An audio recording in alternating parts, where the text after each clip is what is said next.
Bom, gente, boa noite, então, para todo mundo. Vamos começando nossa aula de hoje.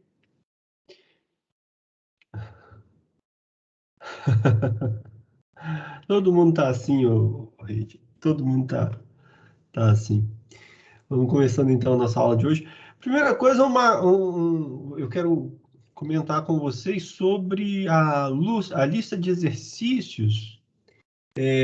Hoje, no primeiro horário, eu me dei conta de que eu coloquei uns exercícios, mas eu não mencionei uma propriedade importante para resolver. Então, eu vou começar a aula de hoje falando sobre essa propriedade para ser usada lá na lista de exercícios que eu passei para vocês. E depois eu vou falar sobre o delta de Dirac, que é não é uma outra função. Quem assistiu o vídeo já sabe disso. O delta de Dirac não é uma função, é, mas é uma outra forma de você tratar coisas descontínuas, vamos chamar assim, no mundo das aplicações dessas técnicas, tá bom? Deixa eu compartilhar aqui com vocês a minha tela. Aqui, beleza. Então, delta de Dirac aqui. Mas a questão é a seguinte, a última questão da lista de exercícios, que fala assim, olha, calcule... Na verdade, ela se aplica também a um dos itens da primeira questão. Mas a EDO que você tem que resolver na questão 3, ela tem algo do tipo t vezes y duas linhas, mais, sei lá, 2y linha, mais t vezes y igual a zero, eu acho. O problema todo é que eu não falei para vocês o que é a transformada de Laplace desse produto, tá certo? Eu falei para vocês o que não é. A transformada do produto não é o produto das transformadas. Mas eu não dei nenhuma pista, não diretamente, de como considerar essas situações. E aí tem uma propriedade que é bem útil, que é a seguinte propriedade.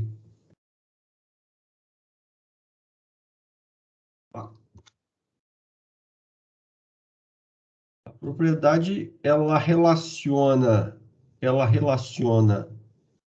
a transformada de Laplace de t vezes f de t com a derivada da transformada de f, tá? Aqui, f de s.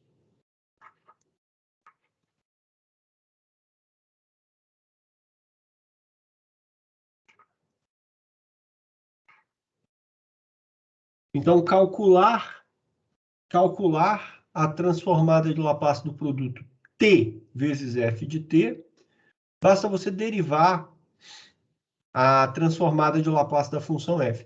Na verdade, de maneira mais geral, essa propriedade ela se escreve assim, ó. De maneira mais geral,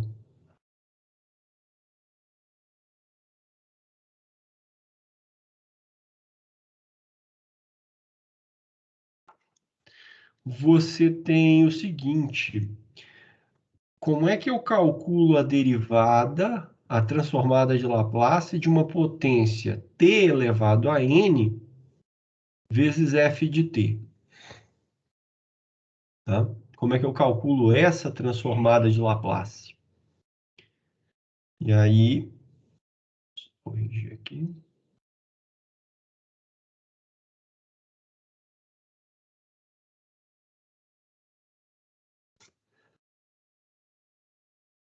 Isso daqui é menos 1 elevado a n. E aí, esse menos 1 elevado a n vai fazer o seguinte: a expressão hora é positiva, a hora é negativa, tá? E aí você vai derivar a transformada de Laplace quantas vezes for a potência, tá? Isso daqui não é um quociente, tá certo, pessoal? Isso daqui é a derivada de ordem n da função f, tá? Símbolo A da derivada na notação de Leibniz, tá? É a derivada de... Então, aqui, qual é a transformada de Laplace de t ao quadrado vezes f de t? Vai ficar menos 1 elevado ao quadrado, que dá 1, vezes a derivada de segunda ordem. Então, você tem que... Se você está querendo calcular a transformada de t ao quadrado vezes f de t, você tem que derivar a transformada f de s da função f de t duas vezes. E assim vai. Tá? Então, a propriedadezinha útil se aplica àquele exemplo, aquele exercício que eu pedi para vocês fazerem na lista. Tá bem? Lembrando que a lista deve ser entregue até sexta-feira, às 18 horas, via Siga. Tudo bem, pessoal? Não se esqueçam. Beleza? E aí, então, eu vou entrar agora na seara, efetivamente, do delta de Dirac, tá? Então, o que é o delta? Primeiro, o delta de Dirac, como eu disse no vídeo que eu gravei para vocês, tá? E também como eu mencionei aqui agora, o delta de Dirac não é uma função. Primeira coisa é isso. Ah, mas se não é uma função, é o quê? O termo preciso para o delta de Dirac é dizer o seguinte: o delta de Dirac é uma distribuição. Mas eu não vou definir o que é uma distribuição para vocês, porque vai dar um certo trabalho. Tá? O Reginaldo, por exemplo, trata o delta de Dirac como se fosse uma função generalizada.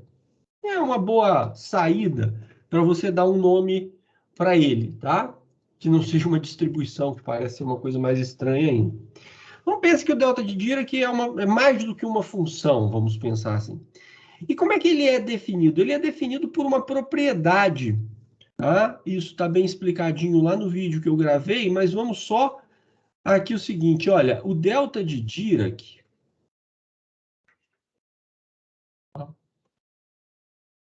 o delta de Dirac é definido pela seguinte propriedade.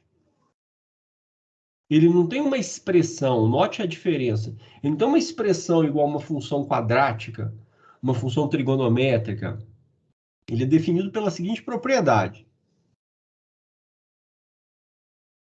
Por aí você já percebe que tem uma diferença grande entre uma coisa e outra. A propriedade é a seguinte, olha, eu vou olhar para essa integral imprópria aqui, zero até mais infinito. O delta de Dirac, ele tem essa notação aqui, ó, delta de t, tá bom? Na verdade, é mais usual escrever t menos t0, onde t0, a gente diz que t0 é o ponto onde o delta é avaliado ou aplicado.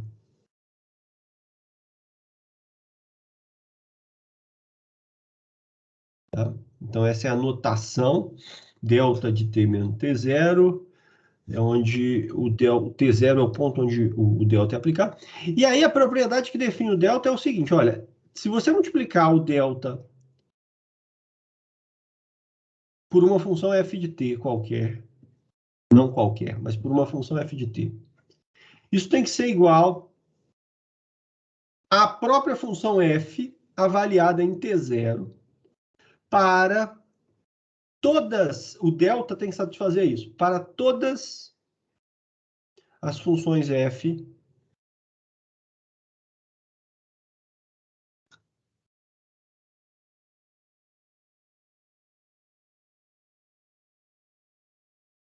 contínuas por partes.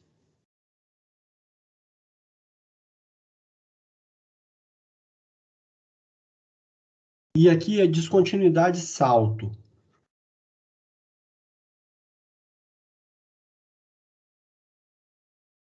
Tá? Não é descontinuidade tipo infinito, não. O delta, ele tem que satisfazer essa propriedade. Qualquer que seja a função f, contínua por partes, essa integral imprópria é sempre convergente e converge para a imagem da função f no ponto t0, onde o delta está sendo aplicado. Faltou dizer aqui, t0 é maior do que zero, estou admitindo isso. Então, é uma propriedade bem genérica que define essa função generalizada. Ela não tem uma expressão, ela tem essa propriedade que ela satisfaz. Na verdade, essa propriedade já é a definição, você pode encarar como sendo a definição da distribuição que eu mencionei agora há pouco, mas não vou entrar nesse detalhe. Deixa quieto. E aí, o delta de Dirac, conforme lá no vídeo que eu gravei sobre o delta de Dirac, eu falo bem sobre isso, então assistam o vídeo, façam esse dever de casa. O delta de Dirac é muito interessante para você modelar matematicamente forças pontuais, tá? Por exemplo, uma descarga elétrica num circuito, uma, uma carga, você tem uma viga e aí você tem uma carga completamente distribuída não, uma carga concentrada num único ponto de uma viga, tá? Esses problemas físicos desse tipo, eles são modelados matematicamente através do delta de Dirac, tá? E aí, então, quando você modela, por exemplo, esse modelo seu, por simples que seja, caia numa EDO, como é que você resolve um problema envolvendo uma função generalizada como o delta de Dirac? Você vai resolver usando a transformada de Laplace. E aí, a transformada de Laplace do delta de Dirac é bem simples, tá? Eu também faço esse cálculo lá no vídeo, então assistam. A transformada do delta, ela é dada por a transformada do delta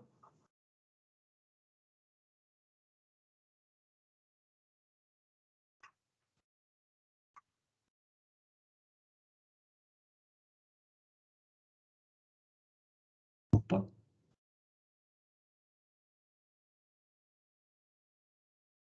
ela é dada por a transformada de Laplace. Na verdade, eu vou escrever primeiro essa propriedade aqui, ó. A transformada de Laplace do delta de Dirac vezes uma função f de t qualquer. Isso daqui vai ser igual a exponencial de menos T0S menos T0S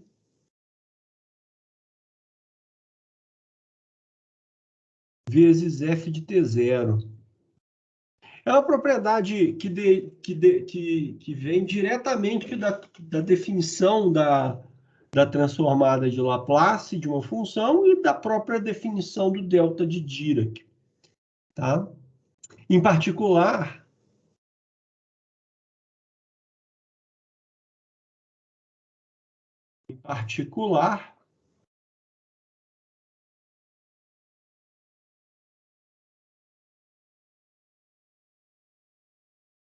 a transformada de Laplace do delta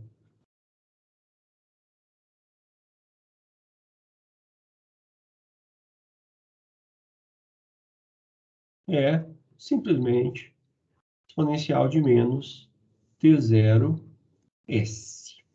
Bom, estou vendo um vermelhinho aqui, eu não sei se alguém me mandou mensagem no chat.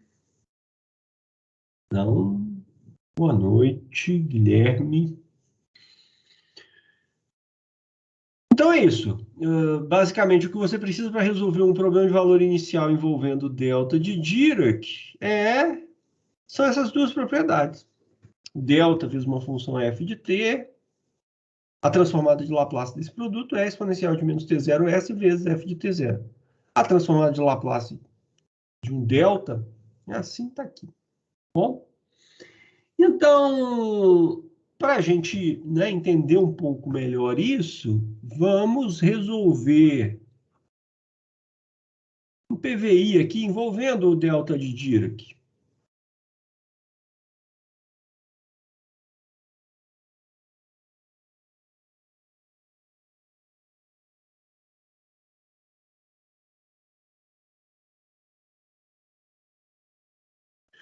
Bom, vamos começar com uma EDOzinha.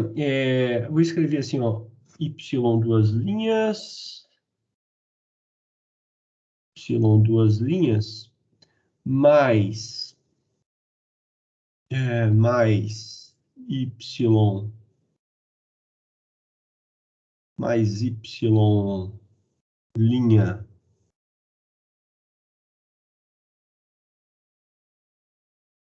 vou botar 2 aqui.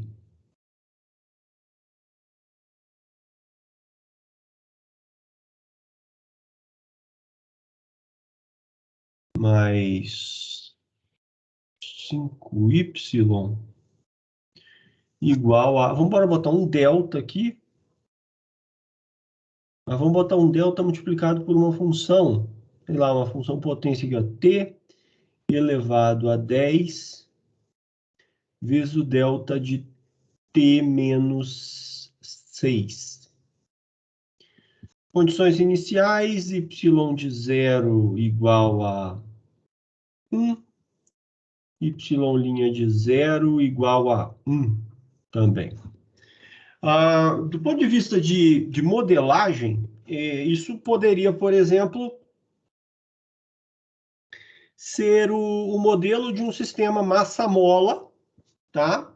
Um sistema massa-mola, em que a massa tem 1 quilo, por exemplo, uma unidade de medida de massa, porque eu nunca sei, eu nunca me lembro quais são as relações métricas dessas constantes, por exemplo.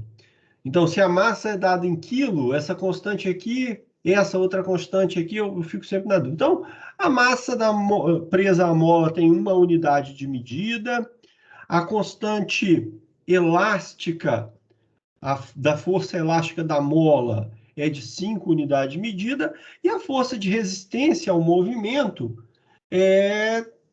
tem coeficiente 2, tá certo? Esse sistema é um sistema que tem uma força externa atuando sobre ele, modelado dessa forma. Tá bom? Eu já chego nessa explanação. E aqui as condições iniciais. Então, como y de 0 igual a 1, y' de 0 igual a 1, eu não estou na posição de equilíbrio. Na verdade, eu estou passando... eu estou abaixo da posição de equilíbrio uma unidade de medida, e esse corpo está indo de baixo para cima, com velocidade 1, nesse instante, igual a 0. Como eu disse, isso daqui modela uma força externa nesse sistema, só que essa daqui é uma força externa muito especial. Ela é 0 ao longo de todo o tempo, exceto no instante t igual a 6, quando ela sofre quando você tem uma força de magnitude bem forte. Tá? No instante t elevado a 6, a magnitude dessa força é 6 elevado a 10. Tudo bem? Que você vai calcular o... Só que isso, do ponto de vista matemático, se você falasse assim, então por que você não bota só 6 elevado a 10 aí, já que ela só atua assim? Porque se você coloca só o 6 elevado a 10, você ia estar dizendo assim, olha, ela é constante 6 elevado a 10, em todos os instantes de tempo, então não dá para fazer isso. Aí alguém mais poderia dizer assim, mas então você coloca que ela é 0 em qualquer outro instante, no instante t igual a 6, ela é 6 elevado a 10. O problema é que isso também não descreve essa força pontual da maneira que você precisa. Então, a maneira correta de fazer isso é introduzindo o delta de Dirac. E aí, então, isso daqui, como eu disse, um sisteminha massa-mola, ele é subamortecido, né? Porque o delta aqui, na hora que você calcular, o delta é menor do que 0, então ele é subamortecido e pronto. Como é que a gente resolve isso? Vamos aplicar a transformada de Laplace. Então, calculando a transformada de Laplace da EDO,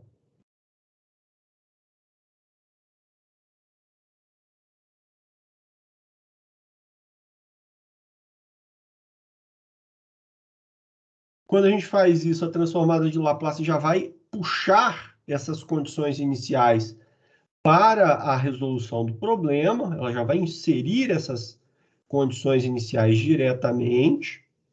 Então, calculando a transformada de Laplace, nós vamos ter transformada de Laplace da derivada segunda,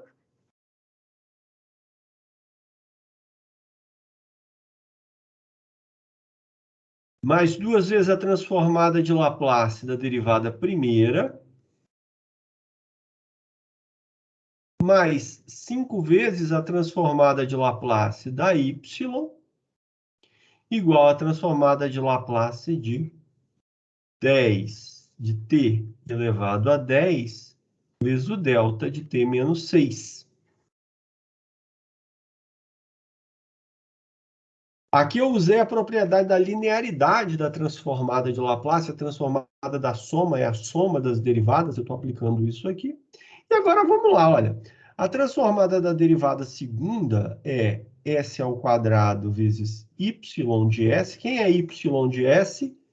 Y de s é a transformada de Laplace da sua solução y de t. Bom? Em particular, isso daqui equivale a afirmar que y de t é a transformada inversa da y de s. Então, depois, quando a gente calcular y de s, o que eu preciso fazer é inverter y de s para encontrar a solução do PVI. A gente já fez isso aqui várias vezes, a gente já seguiu esse passo a passo várias vezes. Então, vamos lá. A transformada da derivada segunda é s ao quadrado vezes y de s menos s vezes y de zero. S vezes y de zero.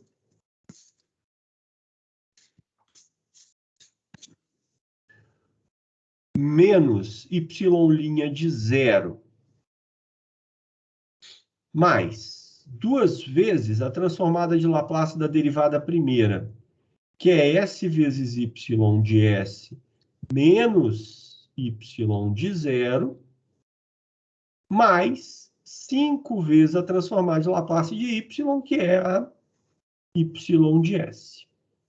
E do lado de cá eu aplico a propriedade ali de cima, que define, né, a propriedade do delta de Dirac. A transformada de Laplace de uma função vezes o delta é a imagem da função no t0. Então, a imagem de t elevado a 10 no t0, que é 6, 6 elevado a 10, vezes a exponencial de menos 6s. Essa propriedadezinha aqui de cima. Essa propriedadezinha aqui de cima. Delta de t menos t0 vezes f de t, a transformada de Laplace disso é a exponencial de menos t0s vezes f de t. Ok, gente? Até aqui? Perguntas?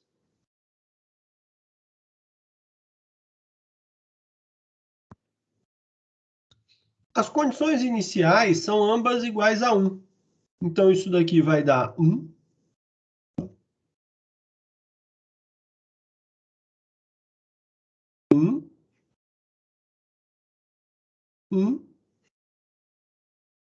Na verdade, aqui é S vezes 1, né? E aqui é 1 também, ó.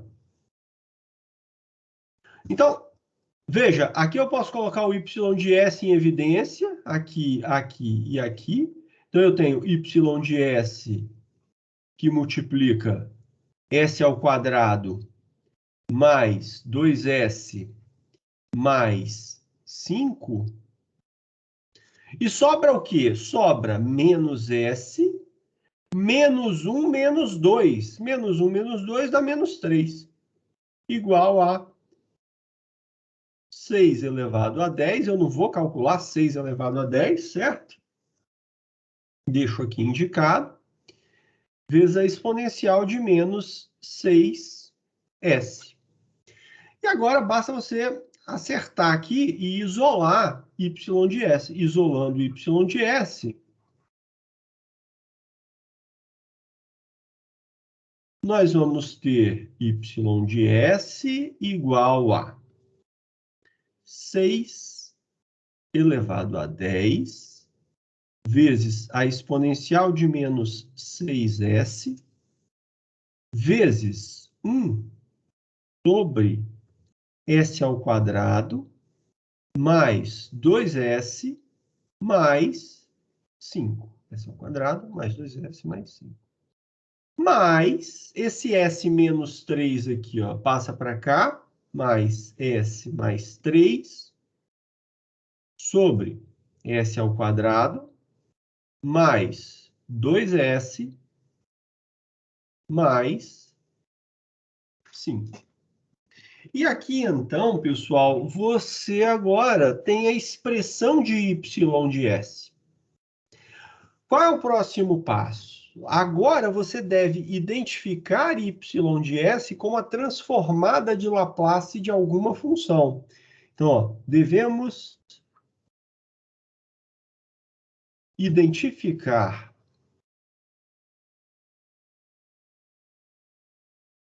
y de s como a transformada de Laplace de alguma função. E agora, o segundo teorema do deslocamento vai ser extremamente importante. É ele quem vai me permitir fazer isso, tá?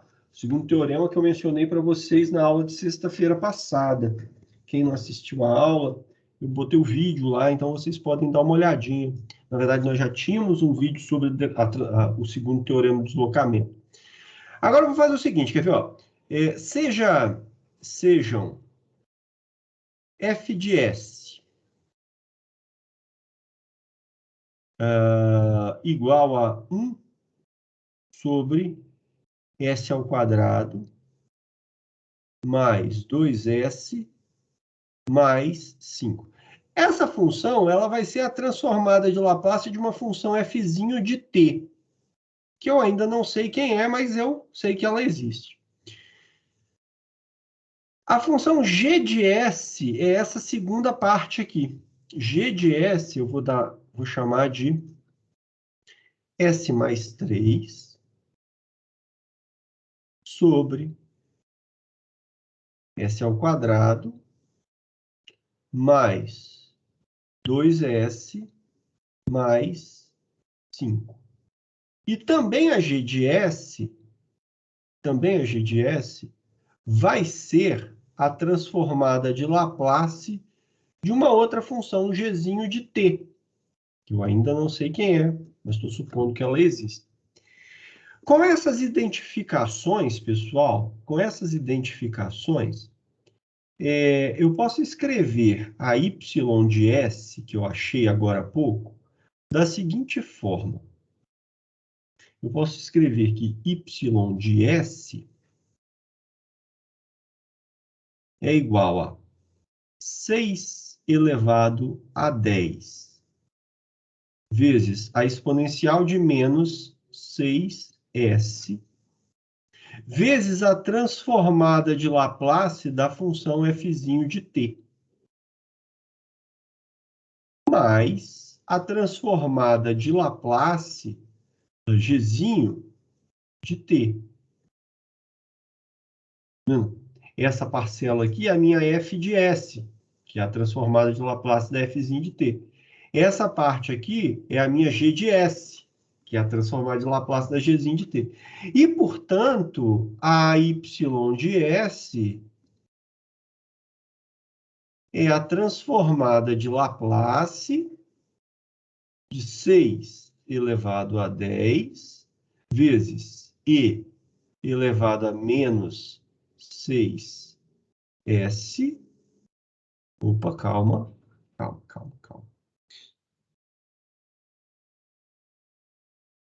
Agora, então, o segundo teorema é que vai me ajudar. Assim, usando o segundo teorema do deslocamento, então, pelo segundo teorema do deslocamento,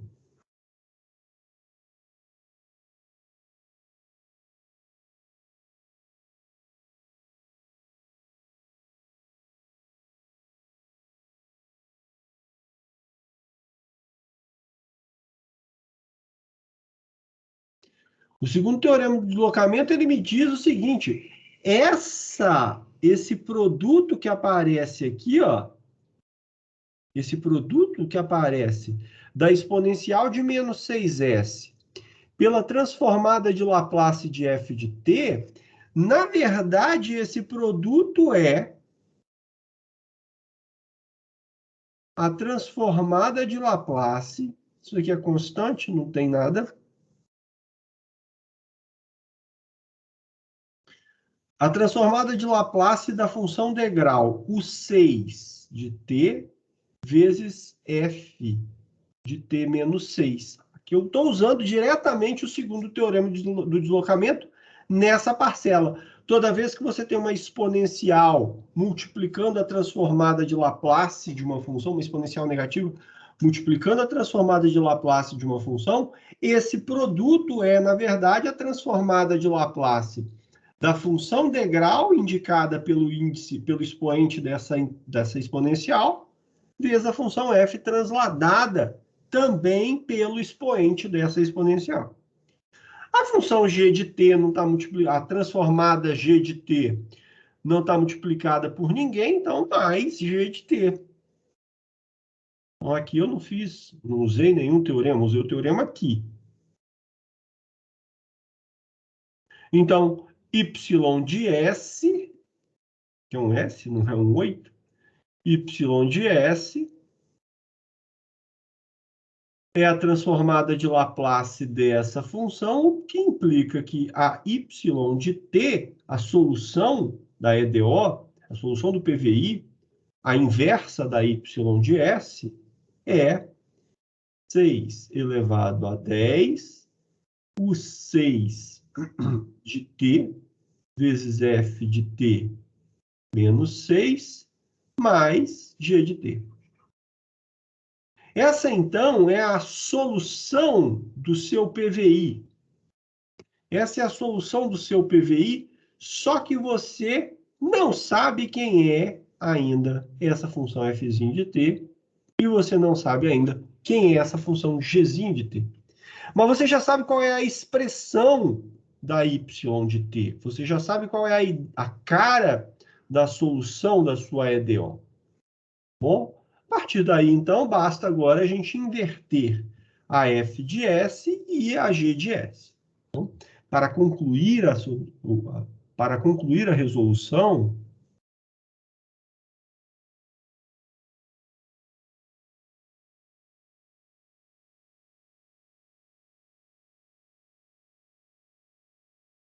basta invertermos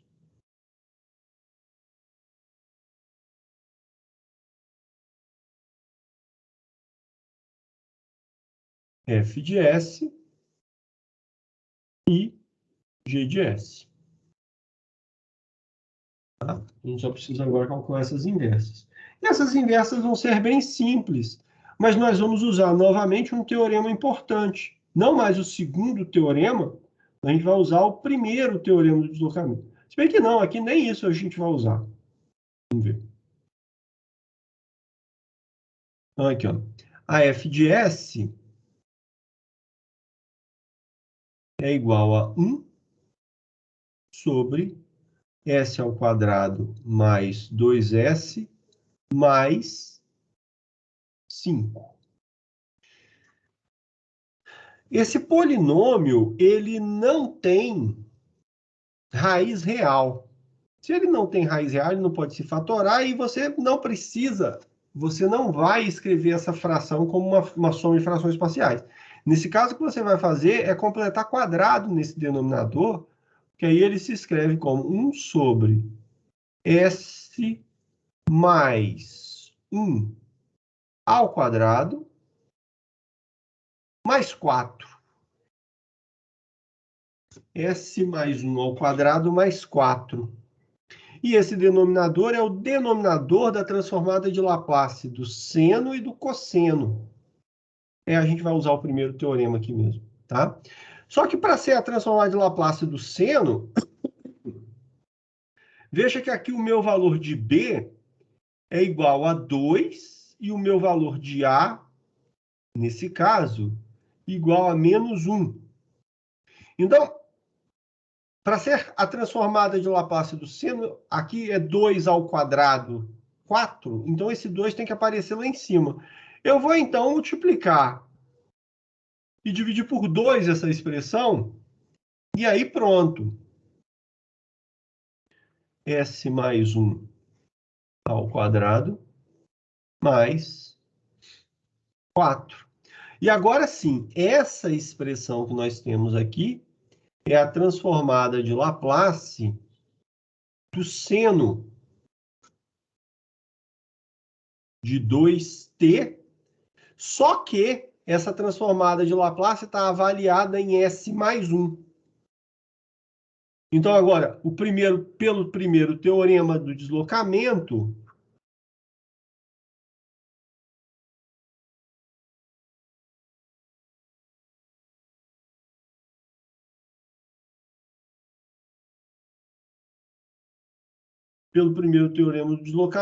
eu posso escrever que f de S, na verdade, é a transformada de Laplace de e elevado a menos t, porque o valor de a é menos 1, então e elevado a menos t, vezes o seno de 2t, tudo isso sobre 2, esse 1/2 que está aqui dividindo. Então, logo, a função f de t, a inversa da f de s, f de t é igual a e elevado a menos t vezes o seno de 2t, tudo isso sobre 2.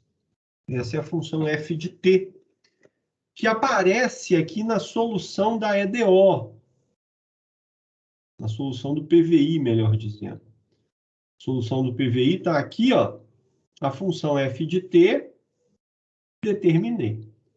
Agora, a gente precisa inverter a função g de s, que também não vai oferecer muita dificuldade. O cálculo é basicamente o mesmo. Então, aqui, ó, para g de s,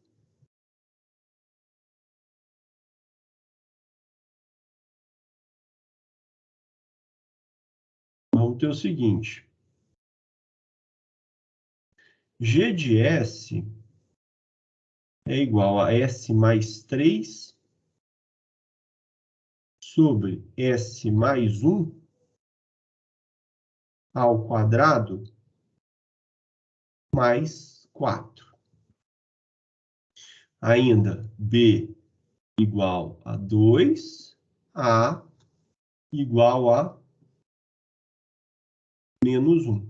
Como você tem esse s aqui no numerador, vai ter que aparecer a transformada de Laplace do cosseno. Só que você tem aqui ó, o denominador do cosseno calculado em S mais 1. Então, você tem que fazer aparecer um S mais 1 lá em cima. E, nesse caso, é mais fácil ainda do que foi o anterior, porque nem dividir por meio você vai precisar. S mais 3, já que eu preciso fazer o S mais 1 aparecer aqui no numerador, eu posso escrever como S mais 1 sobre S mais 1 ao quadrado mais 4. Então, ó, S mais 1 para S mais 3 está sobrando 2 aí nessa brincadeira, mais 2 sobre S mais 1 ao quadrado mais 4. Agora, de novo, agora eu não vou nem escrever aqui, eu vou só colocar aqui na igualdade. Ó. Aqui nessa igualdade, eu estou usando de novo o primeiro teorema do deslocamento. Tá? Tanto nessa parcela quanto nessa parcela. Isso daqui é a transformada de Laplace do cosseno de t, de 2t, avaliada em S mais 1, mais a transformada de Laplace do seno de 2t, também avaliada em S mais 1. Na verdade, eu estou usando o primeiro teorema, não ali, Eu estou usando o primeiro teorema lá na frente. Vou usar o primeiro teorema agora. Ó. Implica que G de S é a transformada de Laplace da exponencial de menos t, que multiplica o cosseno de t. Tá vendo? Aqui vai aparecer uma exponencial. Deixa eu escrever isso direitinho.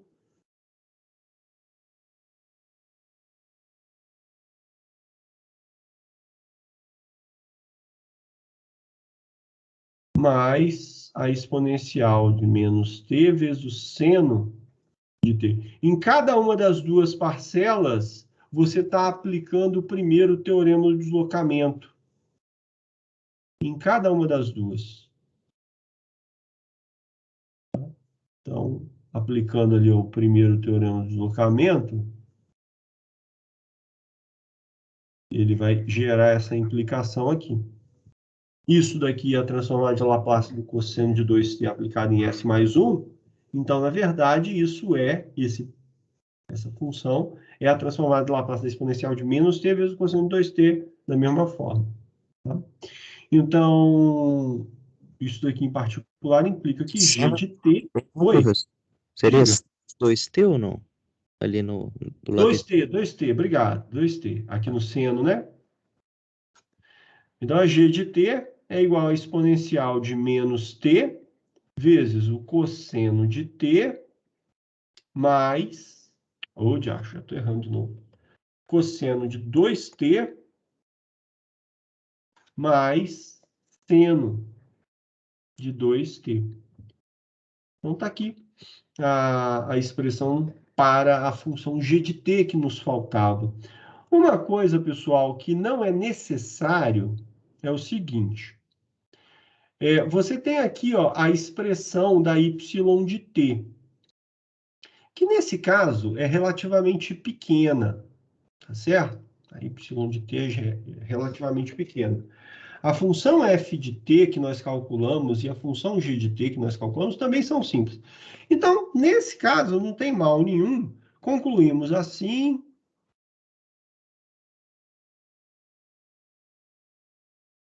A função y de t, a solução do nosso PVI, é 6 elevado a 10 vezes o degrau, o 6 de t, vezes f de t menos 6. Então, aqui vai ficar f de t menos 6 é exponencial de menos t menos 6, vezes seno de 2 vezes t menos 6, tá?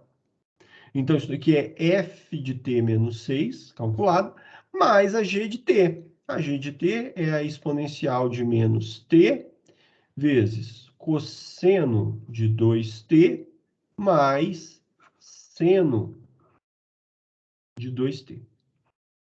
Bom, mais seno de 2t. Beleza, aí. Esse passo final, escrever a expressão final usando as funções f e g, que nós calculamos previamente, pode ser uma tarefa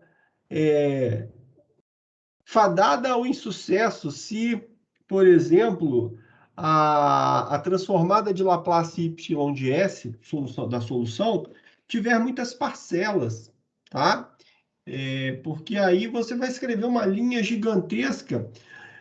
Mas note que explicitar isso dessa forma é desnecessário, uma vez que você conhece quem são as funções que definem a solução y de t. A solução y de t até aqui era dada por uma expressão envolvendo f e g, e você não conhecia quem era cada uma delas.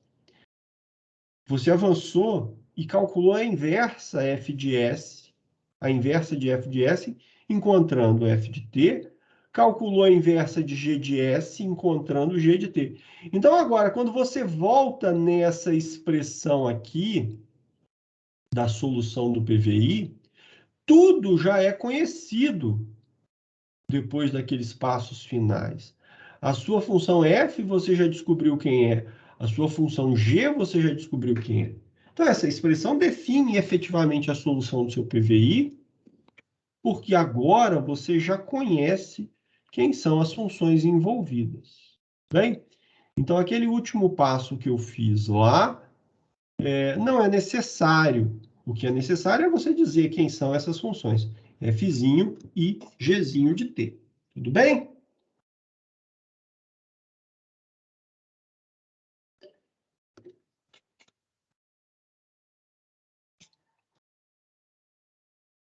Vamos olhar para mais uma situação.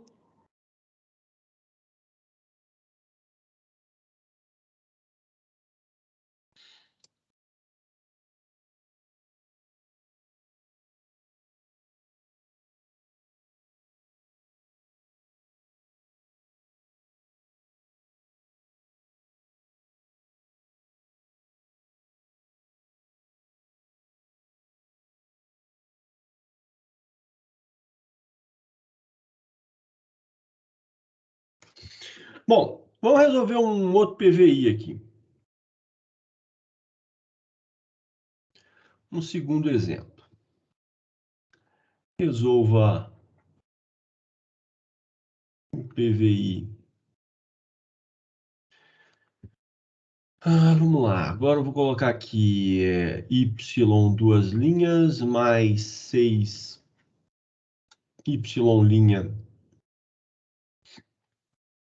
mais 9y. Note, gente, como esses coeficientes são todos positivos, é sempre possível interpretar isso daqui diante como se fosse uma situação de um sistema, de uma oscilação, tá? Os coeficientes são positivos, então pode ser interpretado dessa forma.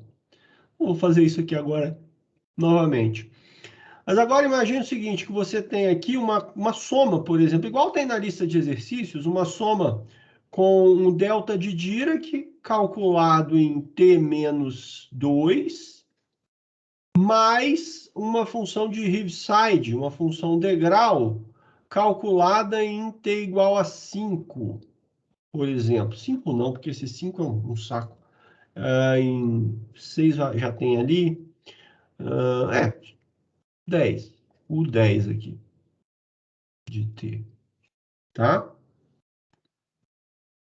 Condições iniciais, y de 0 igual a 0, y' de 0 igual a 1, por exemplo. Digamos que seja essa a situação. Na verdade, vou manter aqui, ó, y igual a 1 também. Problema não, mesma coisa. O que você faz para resolver um problema como esse? Pode parecer fácil, nossa, mas tem aqui esse delta, tem essa função degrau, que coisa complicada. Não tem complicação nenhuma. Você vai proceder exatamente da mesma forma que nós procedemos no exemplo anterior. Calcula a transformada de Laplace da EDO, encontra a y de S, inverte a y de S e pronto. Tá? A brincadeira é a mesma. Então, usando a transformada de Laplace,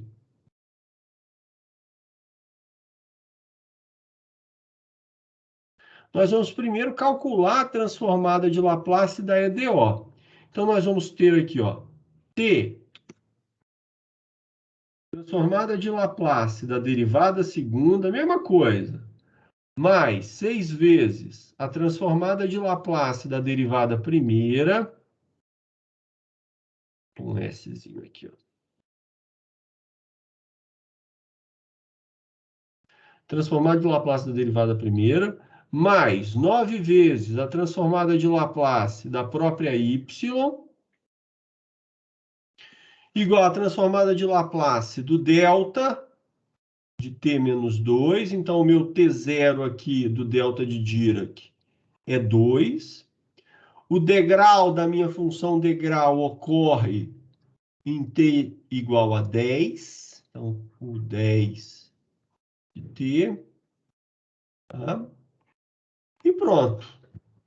Escreve agora. Qual é a transformada de Laplace da derivada segunda? S ao quadrado vezes y de S, menos S vezes Y de 0, menos Y' de 0, mais 6 vezes a transformada de Laplace da derivada primeira, que é S vezes Y de S, menos Y de 0, mais 9 vezes a transformada de Laplace da Y, que é a própria Y de S que a gente está empregando.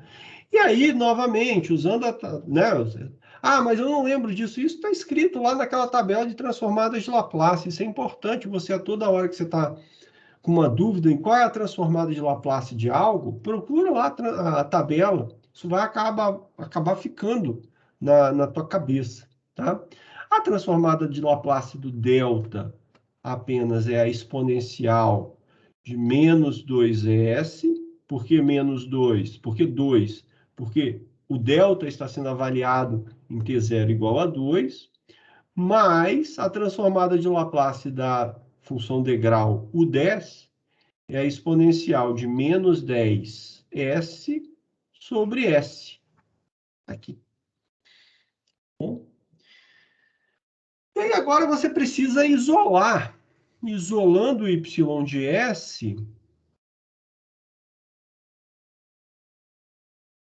observe o seguinte, y de s, ele está sendo multiplicado pelo polinômio s ao quadrado mais 6s mais 9. Porque, olha, você tem essa parcela, s ao quadrado vezes y de s. Essa parcela, 6s vezes y de s. E essa parcela, 9 vezes y de s. Sobrou aqui ainda y de 0 igual a 1, então sobrou menos s,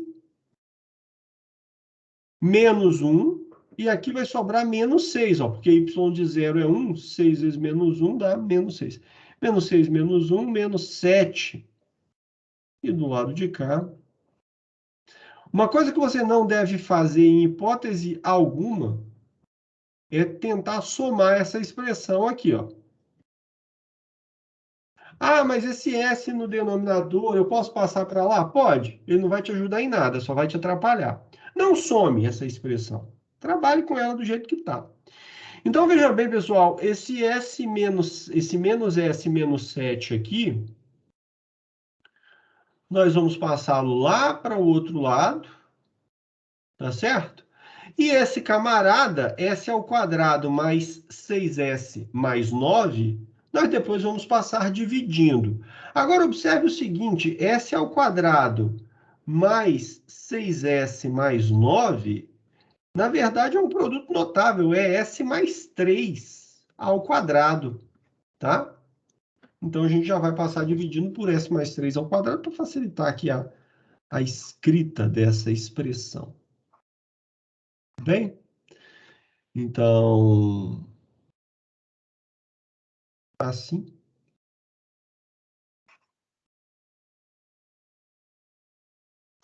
Y de S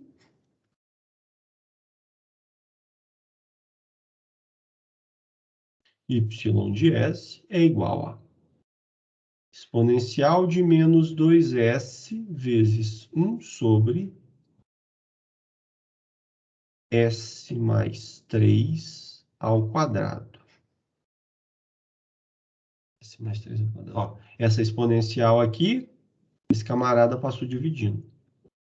Mais exponencial de menos 10s vezes 1 sobre S vezes S mais 3 ao quadrado. Mais S mais 3, S mais 7, S mais 7 sobre S mais 3 ao quadrado. S mais 3 ao quadrado. Ok? E aí, agora, pessoal, você precisa usar o teorema para escrever. Essa y de S, na verdade, usando... Então, pelo segundo teorema,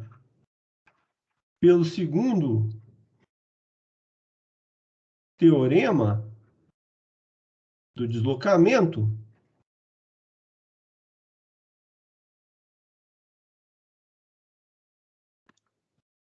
veja só, vou chamar isso daqui de f de S. Esse daqui é bem fácil, na verdade. F de S. Esse daqui eu vou chamar de G de S.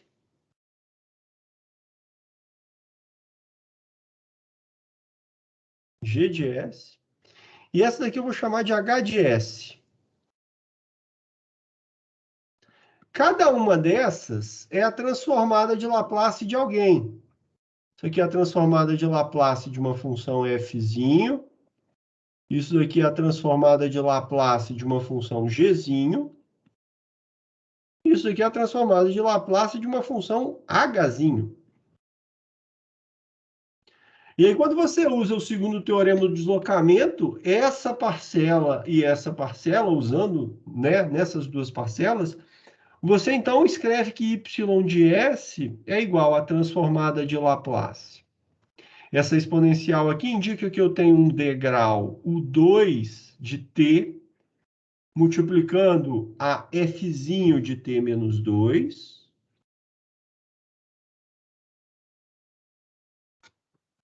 Essa exponencial de menos 10s indica que eu tenho um degrau, o 10,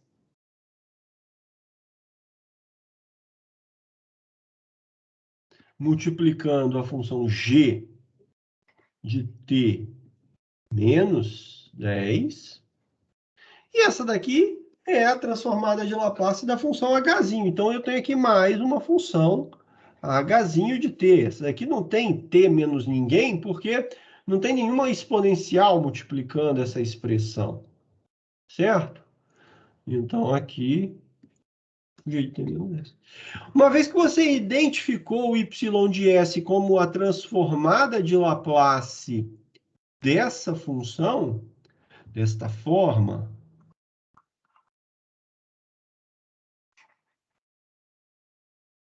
a yzinho de t, que é a transformada inversa da y de S, ela pode ser escrita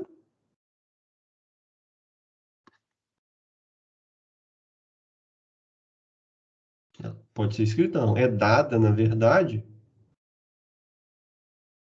é dada por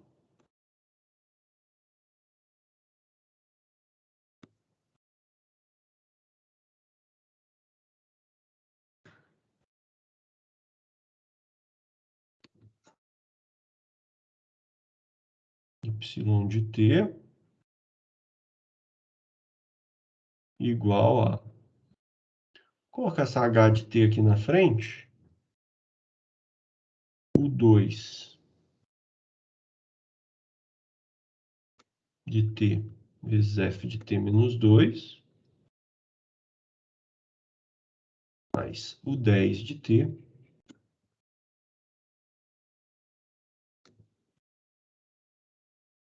vezes g de t menos 10. Novamente, como no exemplo anterior, o que falta fazer agora é inverter essas funções f de s, g de s, h de s, a fim de determinar quem são essas funções h'zinho, f'zinho e g'zinho. Então, como no exemplo anterior, resta apenas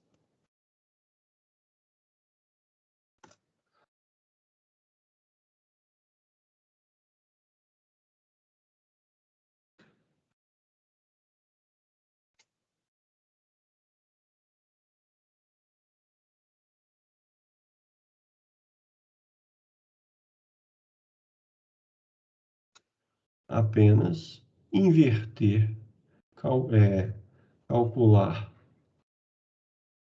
a transformada inversa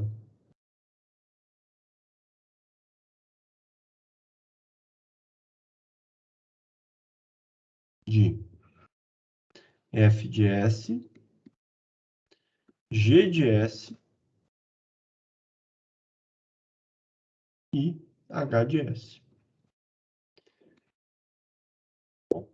Quando você calcula essas transformadas inversas, aí numa expressão como essa já não é mais recomendável você substituir a H de T, a F de T e a G de T aqui, porque vai virar o caos. Fica uma expressão enorme e desnecessária. Então, basta calcular essas inversas, tá bom?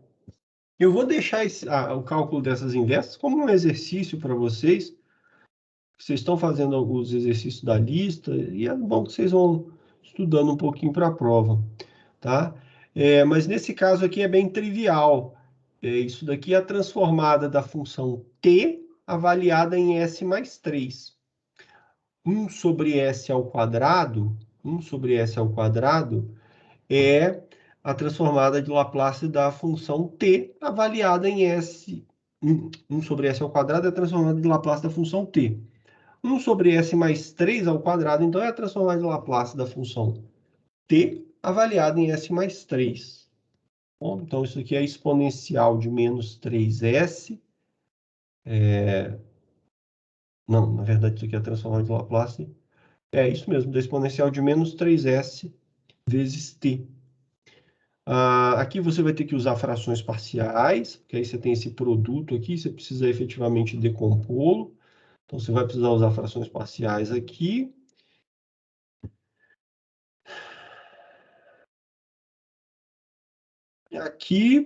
Aqui você pode fazer 1 sobre S mais 3. Isso aqui, ó. S mais 7. Veja só. S mais 7 sobre S mais 3 ao quadrado. Você pode usar decompor em frações parciais, mas aqui a decomposição em frações parciais é mais fácil. Porque você pode escrever isso daqui como sendo S mais 3 mais 4.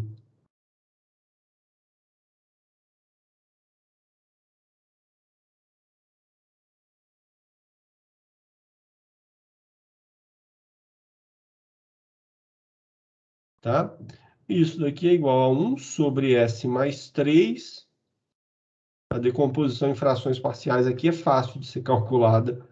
Você nem precisa daqueles cálculos com os coeficientes.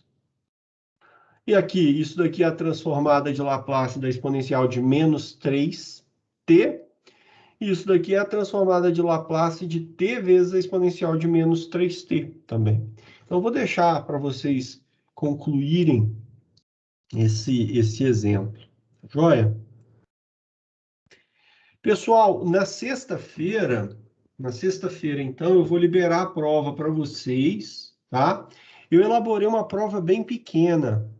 A prova é bem pequena mesmo, menor do que essa lista de exercícios que eu deixei para vocês.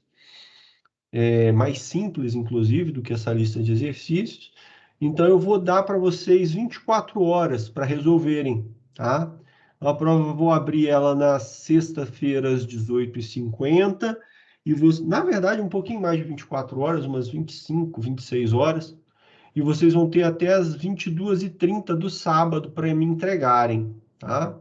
Eu peço que vocês tenham muito cuidado com essa questão do sistema acadêmico, então façam com antecedência, não deixa para fazer isso na última hora, não, porque, mais uma vez, eu vou ser muito rigoroso com essa questão do envio, tá? O envio vai ser pelo sistema acadêmico, a menos que eu identifique um problema no sistema acadêmico mesmo, uma manutenção que volta e meia acontece, um caso muito, muito, muito atípico, tá? Então, tomem cuidado de fazerem com antecedência, tá? Para não ter dificuldade, não ter problema. Do ponto de vista da resolução, vai estar uma lista, uma avaliação bem simples mesmo, pequena e simples, então vocês né? Quem tentar minimamente fazer não vai ter muita dificuldade com isso, mas fica o apelo, não deixa para o último momento, não, tá bom? Essa última prova vale 25 pontos. né? As duas primeiras valeram 30, essa última prova vale 25, e as listas de exercício totalizando os 15 pontos restantes. Joia? Eu vou tentar corrigir essa prova no início da semana que vem, para que, né, assim, quem precisar, por exemplo, fazer a prova, o exame especial, já sabe, aí já pode estudar para fazer esse exame especial lá na frente. O exame especial não é semana que vem, é na outra semana ainda, mas aí já fica com o tempo reservado aí para ele. Tá bom? Perguntas, pessoal, sobre a lista de exercícios, sobre a aula de hoje, sobre a prova, qualquer coisa, alguma pergunta? Pessoal, eu tenho. Boa noite. Boa noite, Maria. Sobre a prova, será que não tem como, tipo, você colocar ela mais cedo na sexta ou adiar um pouco a entrega, não? Fazer Ô, com Maria aluno? Laura, como eu te falei, eu preparei uma prova realmente muito simples e muito pequena, então eu acho que é bastante razoável, principalmente porque se eu libero a prova para vocês às 18h50, você tem minimamente o tempo da aula inteiro para a prova e mais umas 20 horas ainda. Então eu não considero nem a liberar mais cedo, nem dar mais tempo, não, tá? Ah, então tranquilo. Obrigada. É porque realmente eu elaborei, eu mensurei ela para um tempo mais curto, Uhum, tranquilo. tá Obrigadão. bom? Pode ficar tranquila mesmo, porque a lista de exercícios me lembra que a lista de exercícios que vocês estão fazendo tem 3 questões, não é isso?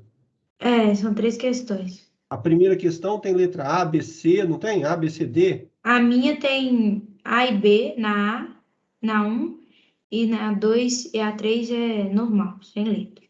Entendi, entendi. Mas a prova tem a questão. São 2 questões na prova. A primeira questão tem a letra A, B e C. A segunda questão é uma questão direta. Vocês podem imaginar que é resolver um PVI, mas é coisa simples, é coisa bem simples mesmo. Ah, beleza, então. Tá bom? Obrigada. De nada. Ô, gente, então é isso, tá? Por hoje. Na verdade, por hoje não, né? Pelo nosso curso, essa é a última aula síncrona do nosso curso de cálculo 3. Queria deixar a vocês uma mensagem de fim de curso. Espero que vocês todos tenham tido algum proveito nesse curso. Eu sei de todas as dificuldades que o ensino remoto traz para o aprendizado de vocês. Eu tentei, né, fazer o possível, assim, sempre me colocando à disposição de vocês para o que fosse necessário, tanto aqui nas aulas quanto fora delas. Não tive muito sucesso nessa empreitada, porque foram muito poucos que efetivamente se utilizaram dessa possibilidade, mas espero que tenha sido proveitoso, espero também que vocês nas demais disciplinas tenham tido né, um bom semestre, que completem esse semestre que está se encerrando bem e que completem também o curso de vocês de uma maneira melhor do que vem sendo até agora. Vocês entraram já na pandemia, né? Vocês são do primeiro semestre, então vocês tiveram um pedacinho de aula ali presencial e depois já entraram para esse ensino remoto. Então, daqui a pouco, quando a gente voltar para o ensino presencial, eu acho que vocês vão ter uma real noção do que é o curso que você está fazendo. Presencialmente, as coisas são muito mais dinâmicas, são muito mais. Sei lá, eu sempre fui muito reticente em relação ao ensino remoto e a gente acabou tendo que cair de paraquedas nisso. Mas eu espero que vocês tenham tido um bom aproveitamento, tenham, né, aproveitado um pouco do que a gente conseguiu fazer por aqui e que da agora para frente, se tudo correr bem, no próximo semestre, muito provavelmente a gente vai continuar ainda em ensino remoto, começando a passar para um modo misto, talvez, principalmente com as partes de laboratório voltando. Eu acho que essa talvez seja a possibilidade para o próximo semestre, mas aí 2022 vem aí, e, se Deus quiser, a gente vai estar podendo voltar para a sala de aula, tá? Desejo a vocês muito sucesso da agora para frente e deixo um grande abraço a todos vocês. Me coloco à disposição, não apenas agora para o curso de Cálculo 3, para o nosso final do curso de Cálculo 3, mas para a sequência, quando a gente voltar para o ensino presencial, se vocês quiserem bater um papo, eu vou estar sempre lá no Cefet. Eu sou um rato mesmo de Cefet, eu estou lá todos os dias, então a gente vai poder conversar pessoalmente, tá? Podem me procurar se tiver dificuldade com as coisas de cálculo lá na frente, na hora que vocês estiverem participando do ciclo profissionalizante do curso de vocês, podem me procurar, pode ficar à vontade, que eu vou estar sempre à disposição para ajudar naquilo que eu puder, tá bem? Um abraço a todos, obrigado pela paciência no nosso curso.